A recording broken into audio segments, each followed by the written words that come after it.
Okay, today we're going to talk about graphing square and cube root functions. The first thing we want to do is we want to get these graphs on our calculator and get an idea of what the parent graphs look like. So we're going to go to y equals, and anything we have we're going to clear out. And we're going to first type in the square root of x. And we're going to go and look at the graph.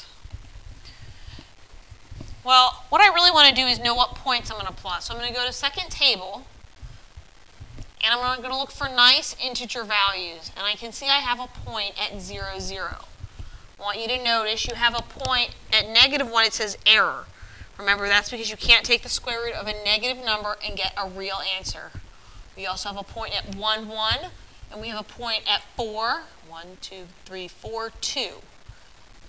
We'd also have a point at 9, 3, but I'm out of spaces. So there's our square root function. To get the cube root function, we're going to go back to y equals. We're going to press math for x, and we're going to take a look. The graph is similar, but now the domain stretches to all real numbers because we can take the cube root of negative numbers. When we look at our table, we have a point at 0, 0, 1, 1, negative 1, 1. We're not going to see another good point until we back up to -8, because the cube root of -8 is -2. 4, 5, 6, I really don't have enough. 1, 2, 3, 4, 5, 6, 7. I'll add one more, 8, -2. And we'll put 1 on the other side. So here is our cube root function. These are what we call our parent functions because there's no shift, right, left, up, or down. They're just the plain old square root and cube root functions. Now, we can move these graphs around using the following formulas. Y equals a square root x minus h plus k. And y equals a cube root x minus h plus k. A, h, and k all mean the same things. A can make the graph wider or thinner, and if A is negative, it will reflect over the x-axis. H will move the graph left and right. I want you to notice in our equation, x minus h means that if it says, for example, x minus 2, the minus is part of our formula. That would move the graph to the right 2. Okay. K is going to move the graph up and down.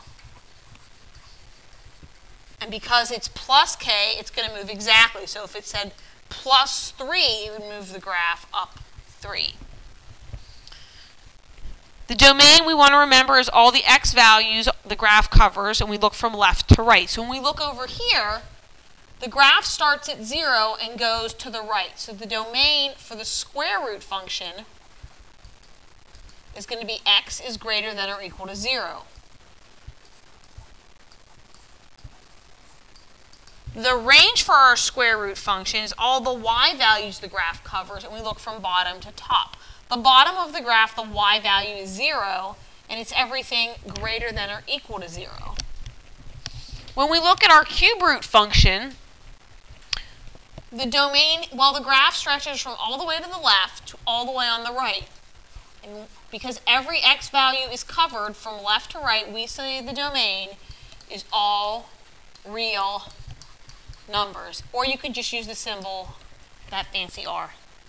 The range is going to be the same thing. When we look from bottom to top, even though we can't see it on the window we have here, the graph covers everything from bottom to top, so the range is also all real numbers. Remember, you can always pause the video and rewind if you get a little behind.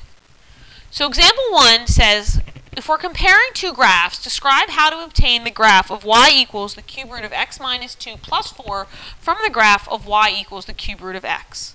Well, because there's a minus here, remember we're still going to move to to the right 2, and plus 4 means up 4.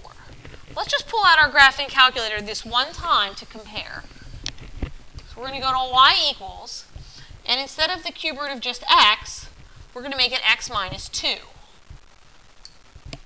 We're going to close our parentheses and write plus 4. Now when we look at the graph, the point that used to be here at 0, 0 has moved right 2 and up 4. You can see that center part of the curve is now at the point 2, 3. Take a moment, pause the video, and try the following exercises. The answer to number 1, how you get g from f, is you would have to take f and move it up 3. For number 2, you would have to take f and move it left 1 and up 6. Remember, even though this says plus, we do the opposite of what we see under the radical.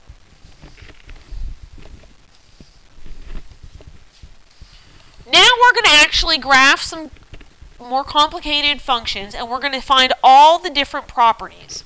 So we're going to grab our calculator, and we're going to go to y equals. Clear out what's there. Because the 2 is in front of the square root, we're going to put that first. 2, second square, x minus 3, close parentheses, plus 4. Pause the video while you type that in. Once you press graph, this is what you see. The graph starts, we can tell, at 3, 4. But I'm not sure about the other points, so I'm going to look at my table, second graph. When I do that, I see errors until I hit an x value of 3. And then you can see I have a point at 3, 4. So I'm going to go 3, up 4. I have another point at 4, 6. 1, 2, 3, 4. And then 6. And the rest of them, 7, 8. Oh, so that one. 1, 2, 3, 4, 5, 6, 7. 1, 2, 3, 4, 5, 6, 7, 8. And so here's my graph. Okay. The domain for this graph, when we looked from, and I'm going to write down those points. So I used 3, 4. I used 4, 6, and 7, 8. The domain for this graph is going to be x is greater than or equal to 3 because the graph starts at 3. Remember, we look from left to right. On the left, it starts at 3, and it's everything greater than that on the right. For the range, we're going to look from bottom to top. Well, the bottom of this graph is at 4, and it's everything higher than 4. This graph has no x-intercept because it never crosses the x-axis. It also has no y-intercept because it never crosses the y-axis. So we're going to write none so it's clear that we checked and they just don't exist. Now, the left end behavior. There is nothing going on the left side of this graph. So the left end behavior is not applicable to this problem. But the right end behavior, as x approaches infinity, we can follow this function. On the right side, as x goes to infinity, the function up here approaches positive infinity. This graph is always increasing. It starts at 3 and is increasing greater than that. It is never decreasing. So we're going to put NA for not applicable, or you can write none. We're not going to say this graph has a maximum value because we can't touch it. It would be infinity, but we can't touch infinity, so we don't state that as a maximum. The minimum value is going to be 4 because we can clearly touch this minimum value here at 4. I want to remind you that minimums and maximums are always y values, and increasing and decreasing are always going to be x values. Let's take a look at the next one.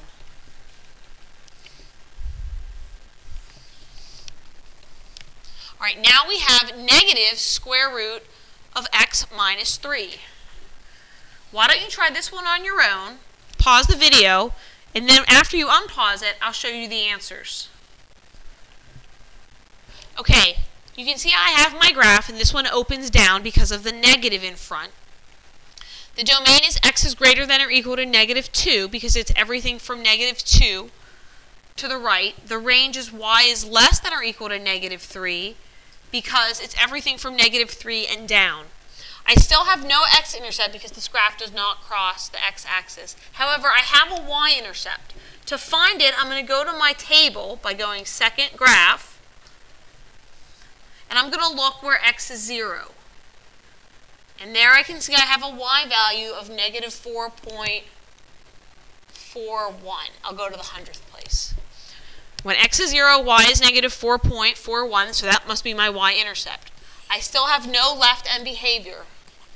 On the right, as x goes to infinity, the function goes down to -infinity.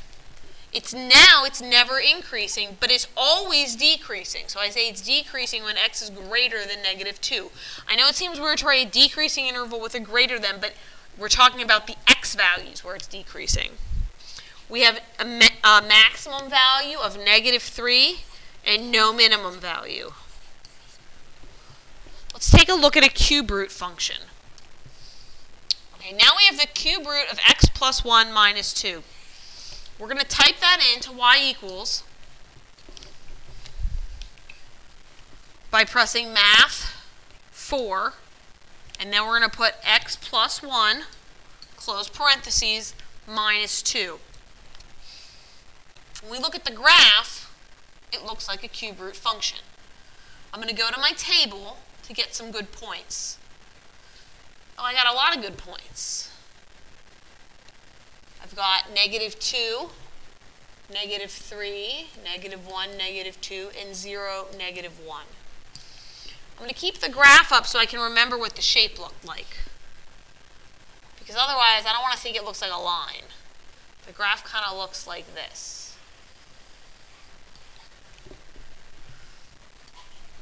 The domain and the range will be all real numbers. Cube root functions always have a domain and range of all real numbers because they cover everything from left to right, and they cover everything from top to bottom.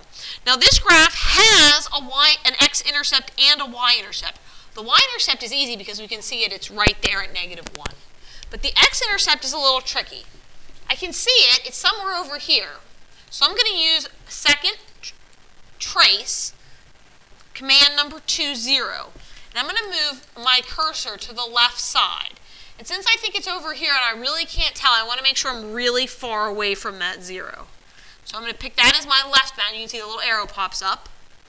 Now I'm going to move the cursor until it's pretty far to the right. I'm going to move it until it's almost over here because I want to make sure that it's really, really above the x-axis before I press enter. Now I can see my y values here. See how they're positive?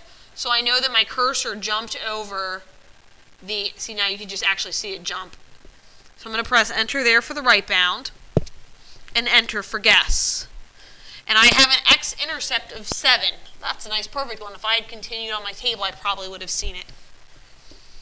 The left end behavior, as x goes to -infinity, now I have left end behavior because this function goes down on the left and up on the right.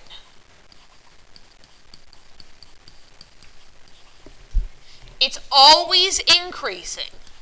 It's never decreasing. It has no maximum value and no minimum value. Cube root functions will never have a maximum or a minimum value. Pause the video and try the last problem on your own. Okay, so you can see I've got the graph up here, and now I just want to get in my x and y intercept.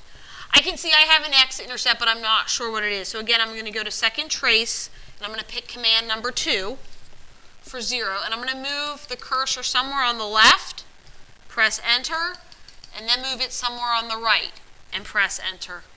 I have the arrows on each side of my x-intercept right there, so now I'm going to press enter for guess.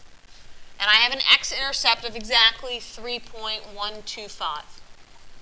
I have a y-intercept. I need to find it. I'm going to go to my table.